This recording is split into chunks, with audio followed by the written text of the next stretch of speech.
అంతే అమ్మా. 70 ఏళ్ల ఆ, ఏమంటాము ఒత్తిడి వాళ్ళ పైన ఉంది. ఆ కనుక 70 ఏళ్ళుగా వాళ్ళ అనుభవిస్తున్న బాధ ఆ ఇప్పుడు మనకు బయటికి కనబడుతుంది. కాస్త ధైర్యం చేశారు అని అనిపిస్తుంది వాళ్ళు. ఎందుకంటే ఆ సపరేషన్ అంతా ఇంత కాదు. అయితే మనకు అర్థం కావాల్సింది ఏంటంటే, ఒకటేమో ఆకలి, దాహము, సామాన్య సమస్యలు, ఆర్థిక సమస్యలు, చదువు చదువు లేదు, అక్కడ ఎటువంటి అభివృద్ధి లేదు, ఇవన్నీ ఎలాగూ ఉన్నాయి. ఇవన్నీ ఉన్నాయి, కష్టాల్లో ఉన్నారు. వాళ్లకు ఆర్థిక వృద్ధి అనేది అసలే లేదు.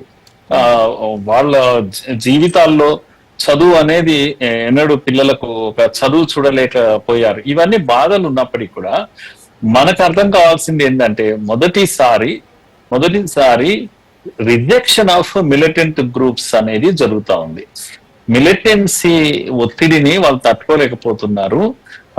ఆ కనుక మిలిటెన్సీని వ్యతిరేకిస్తున్నారు ఓపెన్ గా బయటికి వచ్చేసి. మాకొద్దు ఈ మిలిటెంట్స్. విలేజర్స్ అంతా కూడా, ముఖ్యంగా ఒక గ్రామం ఉంది, ఇది బయటికి రాలేదు మనకు కానీ ఒక వీడియో బయటకు వచ్చింది. ఒక టీచర్ మాట్లాడినటువంటి వీడియో ఈ మధ్యలో బయటకు వచ్చింది. కాయ్ గాలా అనేటువంటి పిఓకేలో ఒక గ్రామం అది.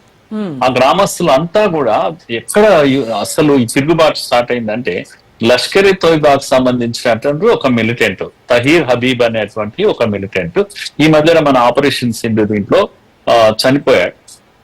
అక్కడ మన దగ్గర చనిపోయాడు అతను. యాక్చువల్ గా అతన్ని మరి ఎలా వచ్చిందో తెలియదు.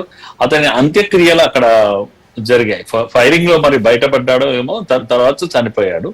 అంత్యక్రియలు ఆ గ్రామంలో జరగడానికి వస్తే వాళ్ళంతా పట్టుబట్టి ఈ లష్కర్ ఇ తోయిబా సంబంధించిన మిలిటెంట్స్ అందరినీ పంపించేశారు అక్కడ నుంచి.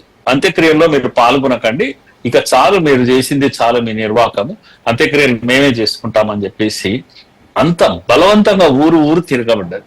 ఎలా అయితే మన దగ్గర ఇక్కడ నక్సలైట్లలో పనిచేసి చనిపోయిన వాళ్ళు వస్తే, నక్సలిజం మీద ప్రజల్లో వ్యతిరేకత ఉన్నా భయంగా ఉంటారు. కనుక వాళ్ళు హీరో వర్షిప్ చేసి ఊరేగింపులు అవి డెడ్ బాడీతో చేస్తుంటే కూడా కిమ్మనకుండా కూర్చొని ఉంటారు. అసంతృప్తి అయితే ఉంటుంది, తల్లిదండ్రులకు ఉంటుంది, వాళ్ళ బంధువులకు ఉంటుంది. ఎందుకు వచ్చిన గొడవ వీళ్ళు, మమ్మల్ని మాకు ట్రైనింగ్ ఇవ్వడం ఏంది, మీరు అదేది ఇండియాకు పంపించడం ఏంటి అని ప్రశ్నిస్తున్నారు. ఇప్పుడు మొట్టమొదటిసారి ప్రొటెస్టర్స్ అంతా కూడా టెర్రరిజానికి వ్యతిరేకంగా బయటకు వచ్చి, లోకల్స్, పిఓకేలో ఉన్న లోకల్స్ అంతా కూడా ఐఎస్ఐని డైరెక్ట్ గా ప్రశ్నిస్తున్నారు. మీరెవరో రావడానికి, మాకెందుకు ఇదంతా కూడా. కనుక ఓ రకంగా ఒక పెద్ద షిఫ్ట్ జరిగింది. ఇది ఏది ఐఎస్ఐకి, లష్కర్ ఇ తోయిబాకు వ్యతిరేకంగా మిలిటెన్సీ వద్దు, మాకొద్దు ఈ మిలిటెన్సీ, మాకొద్దు ఈ గన్నులు, మా పిల్లలను ఎందుకు పనంగా పెడతారు, మీరు ఇండియాకి ఎందుకు పంపిస్తారు మా వాళ్ళని ట్రైనింగ్ కొరకు, మా వాళ్ళని అక్కడ ఎందుకు మేము ప్రాణాలు ఇవ్వాలి. ఈ యొక్క అసంతృప్తి, విసుగు ఎవరిపైన, ఈ టెర్రరిజం పైన.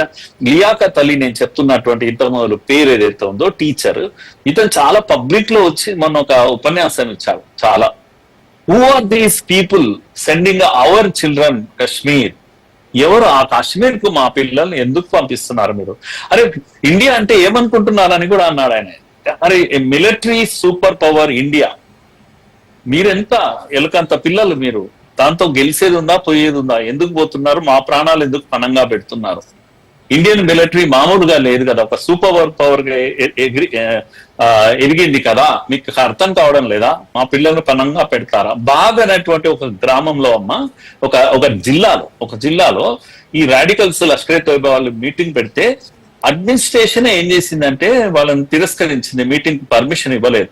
చాలా మీ మీటింగ్స్ ఇంకా చాలు అని చెప్పేసి. అంటే ఈవెన్ అక్కడ పాలకులు, అంటే పిఓకే పాలకులు ఎవరైతే ఉన్నారో వాళ్ళు మిలిటెంట్స్ కు మీటింగ్స్ కూడా అనుమతించడం లేదు ఇప్పుడు. ఇది అసలైనటువంటి తిరుగుబాటు. ఈ తిరుగుబాటులో నుంచి ఇప్పుడు కనపడుతున్న అత్యంతగా పెద్ద ర్యాలీ, రేపు మొన్న ఇది సండే తర్వాత వచ్చినటువంటి ర్యాలీ ఏదైతే ఉందో, సండే కూడా జరిగిన ర్యాలీ చాలా పెద్దది. ఇంతవరకు పిఓకేలో అటువంటి ర్యాలీ మనం చూడం.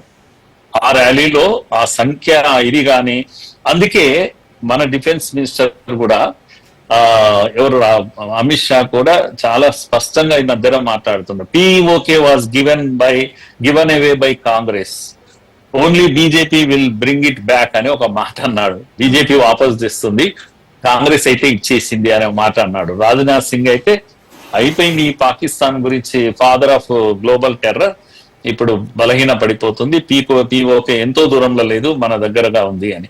ఇలాంటి మాటలు ఆయన ఎందుకు మాట్లాడుతున్నారంటే పీఓకేలో మనుషుల మధ్య వస్తున్నటువంటి మార్పు ఏదైతే ఉందో ఈ మార్పు ఆధారంగానే మాట్లాడుతున్నారు. అక్కడ ప్రభుత్వం కాపాడుకోలేదు కూడా, ప్రభుత్వం కూడా బలహీన పడ్డది.